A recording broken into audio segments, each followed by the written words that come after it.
গুরুত্বপূর্ণ ইবাদত। গোটা বছরে সাদকা করবেন, কিন্তু খুব বেশি বেশি সাদকা করা। রমজান মাসে বেশি বেশি সাদকা করবেন।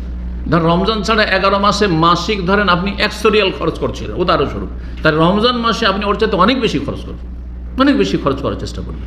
কিন্তু শুধু রমজান মাসে আবার সীমিত রাখবেন না, কারণ রমজান মাসে গরিবকে এমন খাওয়া খাওয়াবেন যে ওদের পেট খারাপ করে দিবেন, আর 11 মাস তাদেরকে এমন অনাহারে রাখবেন যে ওদেরকে মেরে দিবেন, চলবে? এই জন্য দান খায়রাত গোটা বছর করতে হবে। দান খায়রাত সাদাকা গোটা বছর করতে হবে।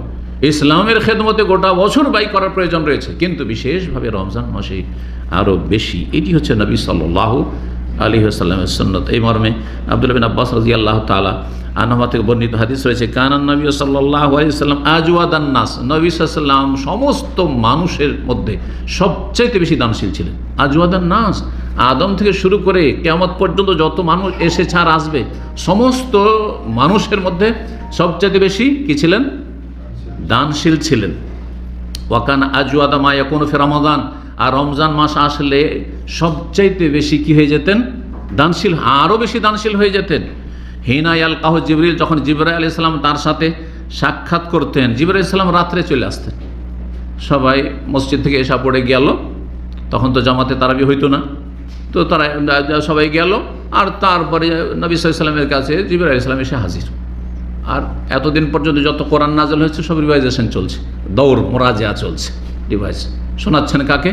যিনি স্বয়ং আল্লাহর কাছ থেকে ওহী নিয়ে এসেছেন তাকে শোনাচ্ছেন। শোনাচ্ছেন কে? যার কাছে প্রথম আল কোরআনুল কারীম নাযিল হয়েছে। শেষ বছরে 2 বার করে শুনিয়েছেন, আর আযাহুল কোরআন মাররাতাইন, 2 খতম দিয়ে শুনিয়েছেন জিবরাইল আলাইহিস সালামকে রাসূলুল্লাহ সাল্লাল্লাহু আলাইহি ওয়াসাল্লাম ইন্তেকালের আগের বছর রমজান মাসে। ওয়াকানা জিবরিল আলাইহিস সালাম ইয়ালকাহু ফি কুল্লি লাইলা, রমজান মাসে ফি রমাদান কুল্লা লাইলা, প্রত্যেক রাতে রমজানে জিবরাইল আলাইহিস সালাম নেমে আসতেন নবী সাল্লাল্লাহু আলাইহি ওয়াসাল্লাম কাছে, হাত্তা ইয়ানসালিখা, রমজান শেষ হওয়া পর্যন্ত। ইয়ারেজু আলাইহিন নবী সাল্লাল্লাহু আলাইহি ওয়াসাল্লাম, কোরআন কোরআন পেশ করতেন নবী সাল্লাল্লাহু আলাইহি ওয়াসাল্লাম তার কাছে। ফাইজা লাকিয়াহু জিবরিল, জিবরিল আলাইহিস সালাম যখন তার সাথে সাক্ষাৎ করতেন, কানা আজওয়াদা বিল খায়রি মিনার রিহিল মুরসালা, দ্রুত বেগী ঝড়ো হাওয়ার চাইতে বেশি তিনি দানশীল হয়ে যেতেন। ঝড় যখন প্রচণ্ড বেগে ঝড় চলে, কত বেগে চলে, তার চাইতে বেশি দ্রুতগামী হয়ে যেতেন কিসে? দান খায়রাত করায়। দান খায়রাত করাতে অধিকাংশ মানুষ পিছিয়ে থাকে, যখন দেখে যে না সবাই দিচ্ছে রে, না দিলে লোকে কি বলবে। অধিকাংশ লোকের দানটা কিন্তু এইরকম, হ্যাঁ ও এত টাকা দিল তো আমাকে তো অন্তত মান সম্মান রক্ষা করতে হবে, সুতরাং ওর তো কাছাকাছি থাকতে হবে কমপক্ষে, না হলে ওর থেকে আগে বাড়ার চেষ্টা করতে, ও কেন আগে বেড়ে যাবে না, এইরকম যেন না হয়। এতে কিন্তু নেকি কমে যাচ্ছে অধিকাংশ মানুষের। রমজান মাস হচ্ছে তাহলে শাহরুস সাদাকাহ, বিশেষভাবে দানের মাস। 7 নম্বর নেক আমল হচ্ছে রমজান মাসে রোজাদারকে ইফতার করানো। রমজান মাস হচ্ছে রোজাদারকে ইফতার করানোর মাস, এই নেক আমলটি করবেন। আর ইফতার করানো শুধু গরিবদের জন্য নয়, ইফতার করানো যেমন গরিবকে শামিল তেমনই আমিরকে শামিল, সচ্ছল লোকদেরকে শামিল। ইফতার সকলের জন্য। ইফতারিতে জাকাত দেওয়া জায়েজ নাই, কারণ এই শুরু হয়ে গেছে। আমার কাছে কয়েকজন জিজ্ঞাসা করা অলরেডি হয়ে গেছে এই গত সপ্তাহের ভিতরে, যে শেখ আমার জাকাত দিয়ে কি ইফতার করানো যাবে? আরে ভাই, জাকাত দিয়ে ইফতার করবেন মানে মানুষের কাছে নাম কিনবেন আপনি যে আমি এত লোক ইফতার করালাম, আর জাকাত দিয়ে হারাম এটি।